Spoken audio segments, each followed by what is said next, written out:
You're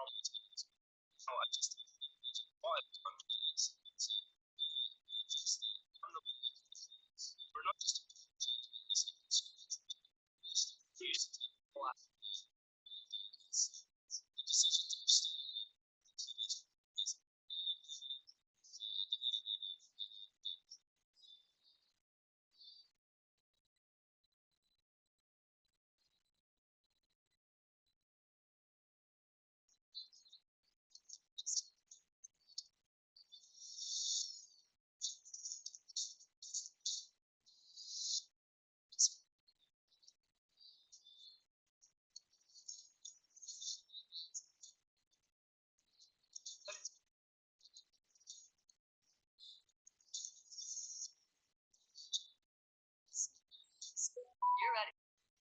Start now.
as well as the zodiacal light in the solar system. And how long was the eclipse up there?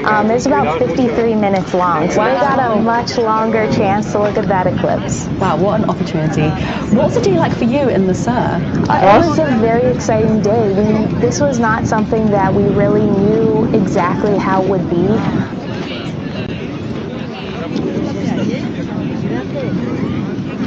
Vale, sácame.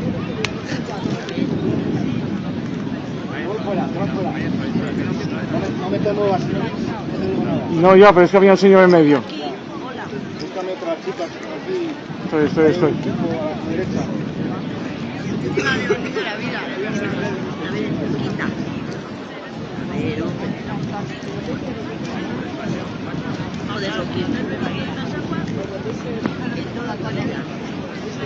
¿Estás viendo?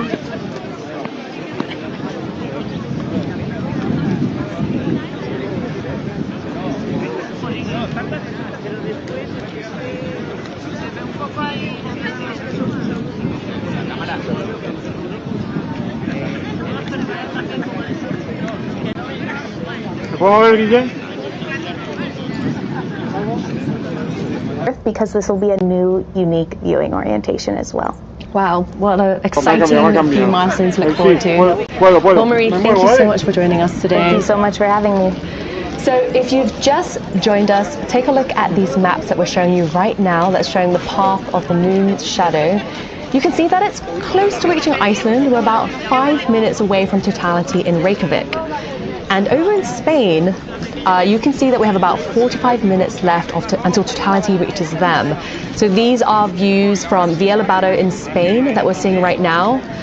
And if we switch back to the map, you'll see that the moon's shadow actually looks pretty slow as it's traveling across down towards Spain, but it's actually traveling at over 2,000 miles per hour. These maps were made by my colleague Ernie Wright, who used various NASA satellite data to create super accurate maps for us. If you want to view and download them yourselves, you can visit science.nasa.gov/eclipses. So now let's welcome back NASA heliophysicist Dr. Kelly Corrick. Kelly, how are you feeling about today's eclipse? I'm excited for everyone, and I know those clouds are a little worrying in Iceland. That's one of the reasons we had the plane, but also joyful to see the balloons that are going to be launched, as well as seeing it in Spain. So really excited. Yes, and I'm sure the NASA pilots must be excited as well in the plane. Yes, exactly. It's a great view. It really is a great view from that. So here we're seeing a live view from the WB-57 aircraft sensor right now. They're moments away from seeing the moon's shadow hit Earth and also chasing the eclipse. And we haven't actually seen the view of the corona yet from the nose, but they will be capturing images once totality hits Iceland. And on the right-hand side, we're seeing a partial eclipse from Norway, which is really exciting. So we have places across Europe that will be able to witness a partial solar eclipse. There'll be many, many people here that will be able to experience this amazing celestial event. So let's see how many. We're about 6 minutes away from totality in Iceland. Yeah.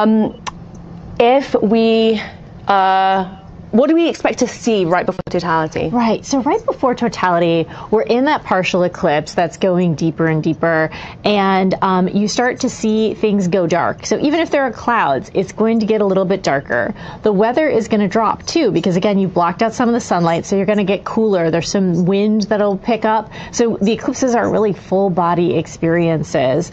You might also notice that animals react as well. It's not just humans that experience this, but if there are any animals, they might start to pretend that it's nighttime or realize it's nighttime and start to kind of nest. And this is very unique for that part of the world, because right now they're on almost 24 hours of sun. So they are going to be a little shocked by this. And so you'll be experiencing a lot of different things, even if you don't get to see the beautiful corona. Yeah, I'm thinking about everyone on the ground in Iceland right now. They may be seeing clouds, but can you tell me, how does the climate shift when an eclipse happens? Because I've heard that the weather can change drastically. Definitely. So from personal experience, in 2017, I was in South Carolina and there were thunderstorms. And during totality, it parted just around the sun and was able to actually fully enjoy the eclipse and see my first total. That was my first total solar eclipse. So there is hope that the clouds are influenced by that change in day-night, that eclipse that's coming through. So we're hoping that some of the winds and some of that changes could change things for Iceland. Okay. So we're seeing right now on... You're one sentence away from launching your website with Base 44. Since the beginning of the internet, there's never been such a fun, fast, and intense views in Iceland are obscured by clouds, but as Kelly mentioned, I'm hoping that the clouds will part and the weather will change for them.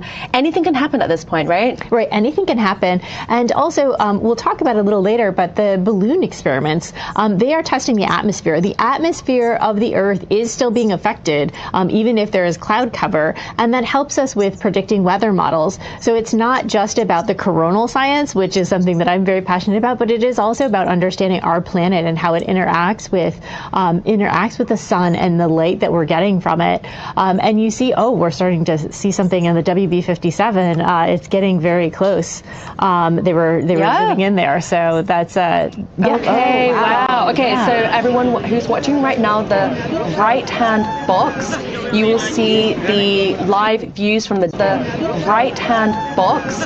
You will see the live views, the eclipse from the skies. So Kelly, can you tell me what are the benefits of observing the eclipse from up there? From observing up there at 50,000 feet, wow, okay, so I look at these are great. 50,000 feet, you're able to get above all the clouds. So they're above all the clouds, and we're able to, again, allow it to overtake us, so they get a few more seconds of totality. You saw that beautiful pink filament on the sun. That is something that Amir talked about, is that filament, that material that comes off the sun that can actually create space weather and affect our power grids here on Earth. It can affect our GPS. So if you ever use your maps to get anywhere, that's something that we need to understand to be able to predict. It also affects our astronauts, our dear astronauts, so making sure that they're okay. So those things are really important to study, and one of the reasons why we have the WB57.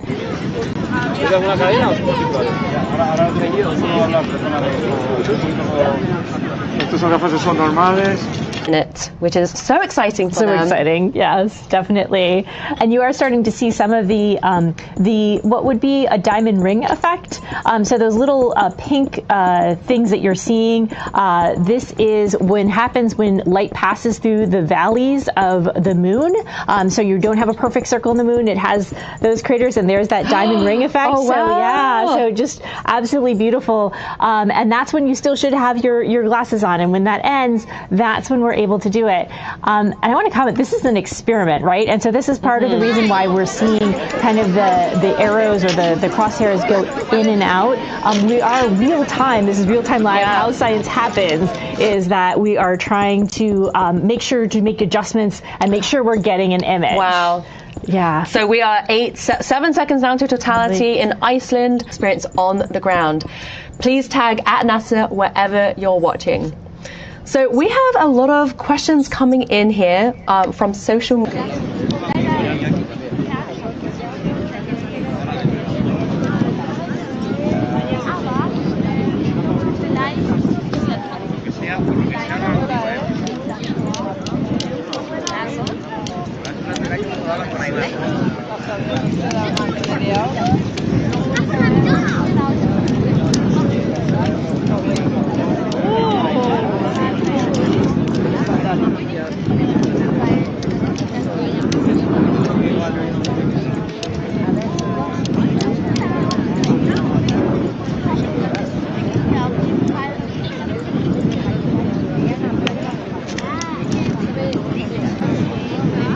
You can head over to NASA's Twitch and Instagram to weigh in on a couple of those. So here are some of these questions that we posed to you. So Kelly, let's see what those questions are. So if you had to pick where you'd watch the eclipse from out of these special locations listed, I'm going to ask you this, Kelly, which ones would you choose? So we have the International Space Station,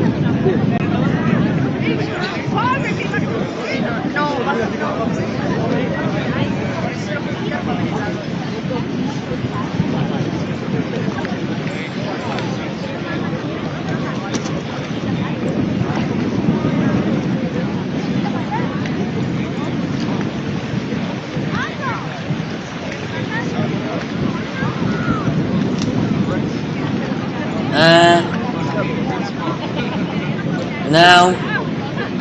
Já está a dar. Mãe? Mãe? Já está a dar. Mas estás a ver? Mas não olhes, né? Olha, e o pai? Foi.